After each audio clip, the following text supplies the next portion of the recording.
These two students, Alvita and Montano, they think that Mrs. Nicole may be transferred from their school. And what do they wish to do in case she's transferred? They promise to follow her. Yeah, they promise to follow her wherever. See Nicole saying that, Nicole says that what Alvita and Montano have done is to provide the people with a smart and convenient tool for casting a spotlight on the leaders, a platform where people can expose the corrupt way of leaders and expose stolen wealth to create a better society for all people. We also see Nicole asking where the leaders get the money, which they buy the big vehicles, which they build the big houses and live the fantastic life, and their salary cannot afford to buy all of those. Nicole also tells the two students that they should stand firm with the app to acquire their right. She also tells that the app will help them and it should not be destroyed. He also told them that they should not be discouraged or be afraid because they can do it and they will be able to go far. Nicole mobile phone rang and the principal was calling her. She told Montano and Alvita that she will come back and they'll talk later. At Act 2, Scene 2, we can see that Miss Narine is seated at the principal boardroom and there is a slight knock at the door where Shalini appears and tells her that Miss Nicole is there to see her. She's invited in and Shalini offers her a cup of coffee or tea, but she rejects. Miss Narine apologizes for interfering with her schedule, and this was because Miss Meamosi was offering to have a word with her. Miss Nicole is very shocked and she does not know what Meamosi would want to talk about. Okay. Those of you in future, if you can get this, it is the best way of getting notes for a page. First, page 54, 55. You can see that Narine tells Nicole that the Meamosi is visiting them. Nicole asks what the talk will be about, and Narine says that maybe he would want to find a way of stopping the national launch of the Samaritan app.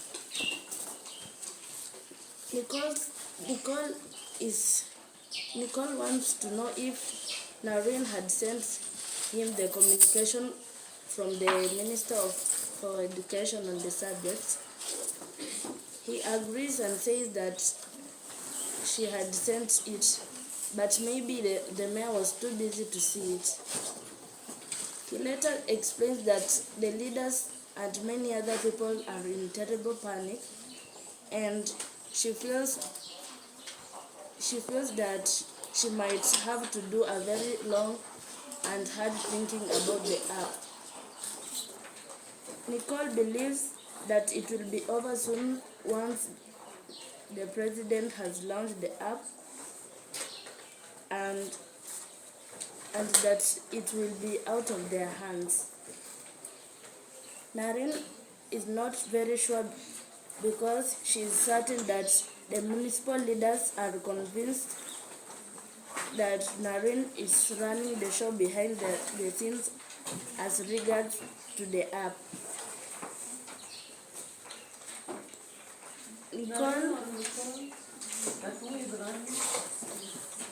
Narine is completely not sure and or certain that the municipal leaders are convinced that Nicole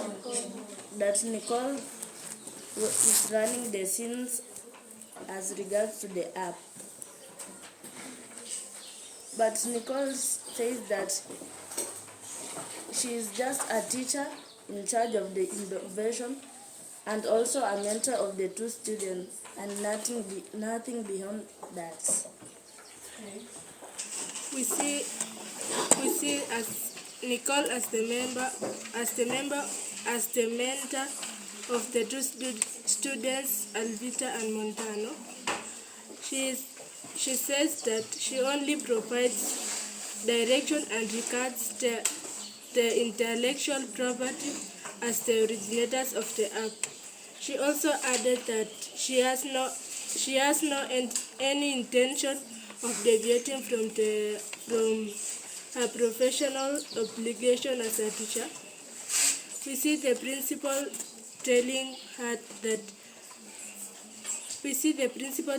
that the only mission as why she is in school is to provide the students under care and with quality education. We also see the principal telling her that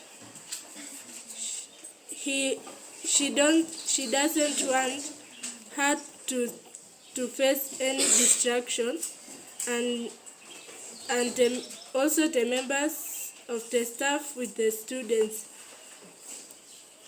The principal told her that she must figure out a way of putting the matter to rest. And we see Nicole agrees with the principal. Page 50. In page 57, we can see Nicole telling Naren that they rather abandon such ingenious innovation which have potential of improving governance in their municipality, but it seems Naren is afraid of mayor. After a while, they had a voice like that of the mayor, and Naren tells Nicole that he cannot participate in the discussion about the app since the school and politics have the boundaries. Just then, the mayor Mosi walks in. We see in page 58 that Naren sends a copy of letter to Mayor Mosi, but Mosi did not check because he was busy.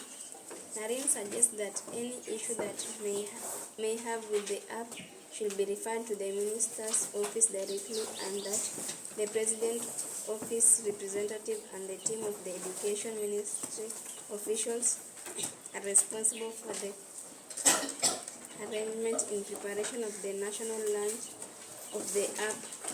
She also says that the school has nothing more to do with the app. Okay. Page 59, we see Mosi keeps moving his body as if he's bored when Madam Principal tells him to excuse her. And also, he accuses on Basdeo for posting false information about him, and he had also done slowly and carefully to post those information. And also we see Nicole sees that it's ironical that instead of Mosi fighting to stop corruption, but he is offering her a bribe to remove the Samaritan app from posting them. And also we see he sees that on Basdeo is a person that is not known in the public but is made public. We're talking to Nicole about the Samaritan app that he may have made some mistakes and he has come to own up Nicole's understanding and help. But Nicole is surprised. Then Mosi tells her to find a way of eliminating some of the negative information that they post about him. Nicole then tells him that she can't do that because she is not the administrator of the Samaritan. Mosi claims that she is the mentor of the two kids, so she can prevail upon them to do that for them. Nicole then says that the National Information and Communication Corporation is now making decision of this on behalf of the activities. Corruption, whereby Mosi tries to bribe Nicole by telling her to say any amount of money she wants so that to commercialize the app. Then he says that Nicole should look into the matter well because he is being accused of other people's mistake. Nicole is disappointed at that Mosi wants to offer her a bribe. Then she then says that she has no right to make decisions regarding the app because it belongs to the two students. Then she says that she has read the post on the Samaritan and Mosi was not singled out. He claims that through the Samaritan app, he's being accused of inflating the cost of projects and presiding over shoddy municipal works. This is far from the truth. Nicole, on the other hand, proves him of being guilty because he's the overall leader and most of the crimes are under him. We also see that Mosi claims that the constructors are paid, but instead they are the one who end up doing unworthy work on the roads. And also accuses his deputy, Ramdaya, who uses his position to benefit himself and his family, are the one who are benefiting from the development of the roads. Specifically, what is not done, especially to the tenders, what happens, you can pick up to the top of the city so that it's flowing. Whether it's construction of bridges, pavements, break, water courses, but these people then are paid when they have not done any work. So at the end of the day, he's claimed as a custodian, but in truth, according to him, it is his deputy who causes problems because when he gives tenders, the people who are doing it are not very professional. The roads, maybe they may start a road and leave it. Sometimes they may use poor material. So at the end of it, you look at the tarmac roads, they are just part of potholes or all that. So he is kind of escaping blame and putting it on his deputy. 63.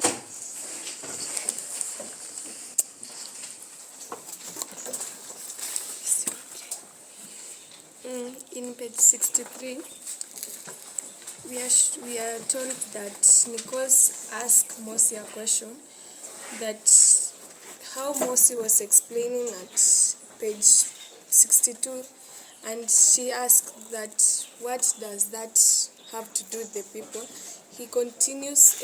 Mosi continues explaining and saying that it bothers the people that because when they were voting, they thought that they were voting a good leader, but now they saw that there was no good leader.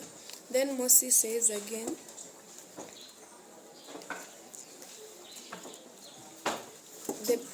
his government has also produced fake title deeds and printed them. His government has also produced fake title deeds for one farm. They have produced 10 title deeds for the same plot and selling it to people who don't know each other. So there we are shown the theme of corruption. And then he also explains that and says that his deputy, Ramdaya, is lazy.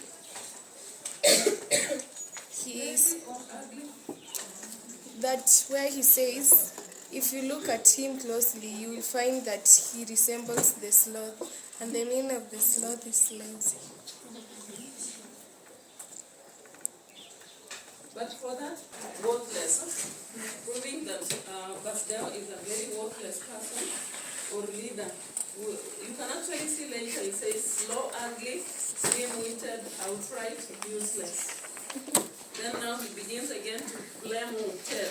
So for Mosi, he thinks he's not the problem. The problem is those under him and the voters. Because he says, why do you people, to the people glorify evil and mediocrity, and then turn and whine when it hurts them?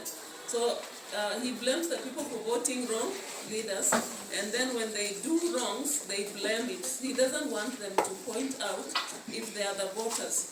So actually we learn as voters, we have to be careful. When you are voting in people, we have to be careful so that we don't complain. Even though we don't justify what Moses is saying, but there is some sense in what he is saying. So we'll proceed from 64 when we have the next lesson.